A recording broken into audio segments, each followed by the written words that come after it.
Okay. Today I am doing a presentation on entrepreneurs, and the entrepreneur that I'll be interviewing today is Danny Matika. He's my father. He owns his own business. It's called Matika's Lawn Care, and his slogan is called "A Cut Above the Rest." I want to start off with asking him a few questions about how his business started and his type of work ethics that he uses. So I'll pass it over to him. What made you start this business? Well, one day I'm a UPS driver, and one day I was delivering on my route and noticed one of my industrial sites where I deliver was the grass was kind of high. I was talking to the manager of the place, and he told me he'd do anything to get a new guy in here. And I asked him what he was paying, and he told me, and I couldn't believe it. So within the next 2 hours, I had the name of my own company, and business cards printed up. And from then on, 19 years later, we're still in business, we're thriving, and we're doing well in this area. So the manager of that industrial park or whatever, did he inspire you to begin this business? Sort of, but I always wanted to have my own business once I get out of the United States Air Force anyway. To I try to stay ahead of everybody else in the area and to keep my family uh, well fed and nice roof over their heads. And how is your family when you told them you want to start this business? Uh, I guess sort of. My wife accepted it to the point where she didn't realize what it would entail, but within the next 2 years after we started the business, it was a very booming business, and she accepted it and let me do what I can. I worked a lot of late hours, but she was a great person for letting us do what we had to do to get it off the ground. What types of equipment did you start off with? Did you have, just a lawnmower and a weed I whacker? had a riding mower, a weed whacker, and a gas powered blower. When you were thinking about hiring people, since you had a full-time job being a UPS driver, what type of expectations did you look and seek in workers that you were intending on hiring? Just responsible people and hard workers like me who aren't afraid to go the extra mile to keep the customers happy. So when you started your business, you had a few contracts, I guess residential or commercial. How did you market your business? Were you putting ads in the paper, or was it kind of word of mouth Uh, around the In the area? beginning, it was word of mouth, and it's once we started getting busier and busier, added more equipment and more employees, we started advertising in local papers. So since you are the manager of your business, how many employees did you start off with? Me and a good friend of mine started it, working together at nights and then on weekends, and then we went from there. So from compared to then, two people compared to today, how many do you have employed today? Full time mowing season, 7 or 8 daily. Sometimes after that, like in the off season, maybe 3 or 4. We also do snow plowing, which requires a lot of people.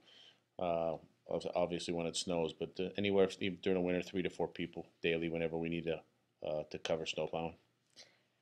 And I know some businesses like people and hiring people who have experience. Did you expect your workers to have experience before they work for you, or you kind of were just throwing them on the job and training them as they were going? I always thought that OJT, which on the job training, is the best thing to know. That way, each different thing we do between grass cutting and landscape has its own expectations. So I always like to train them on the way we do it compared to the way they other people have trained them, or they know how they did it on their own in the past. And for your location, where was your location started? In Pennsylvania, up in Carvin County, small town. Not too many big businesses around it. Mainly a lot of little houses and stuff, but not really a well populated commercial area. If you were to relocate, would you think a business like this would be good, down south at all, Well, or? of course, down south because it's the grass grows probably 12 months out of the year compared to up here where you're losing 5 months of the mowing season because of the winter. But I'm sure down south, I talked to a lot of my friends down there, and they said they go nonstop. So yeah, you never know what the future entails.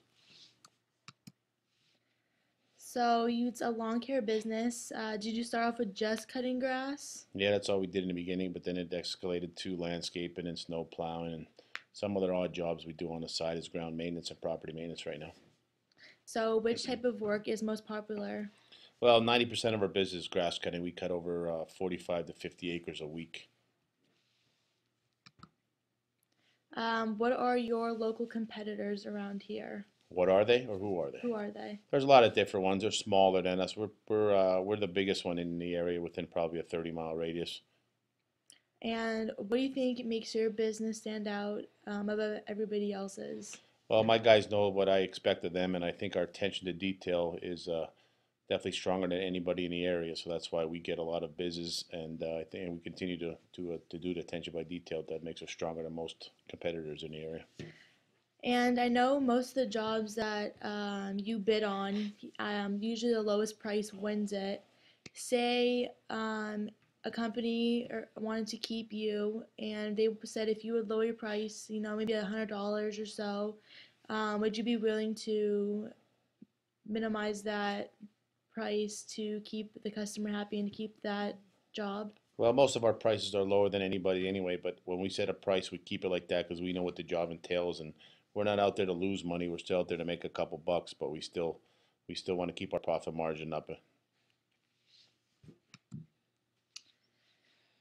So, over the years, I guess you started off more residential businesses. You were cutting, neighbors' houses. What did you start off with then? Are you more affiliated with commercial or residential businesses In now? the beginning, we started off with mainly residential, but now we're 90% to 10% commercial. We do about 11 cemeteries. We do a Redner's Warehouse Market. We do a 40-acre high school, and it's all its surrounding schools and so hospital and stuff. So most of our business right now is commercial. So, from when you started this business to now, would you have thought this would have been as successful as it is today? Yes, I do, because I myself am a go-getter, and I knew eventually down the road that it would be a success. But after 18, 19 years in the business, I'm very proud of what we've done here at Matika's Lawn Care, and it's going to continue until I can't do it no more. So, what do you think the future of your business looks like as of now? Uh, very well known, respected, and like I said, we're the biggest and best uh, grass cutting company in the area, 30 square miles. So I think we're going to continue to do that, and pretty much do what we can do. Attention to detail and respect from our customers is what we always wanted, and that's what we give back to them. Okay. And I would like to thank you for your time. Hmm. I appreciate it. You're welcome. Thank you. Thank you.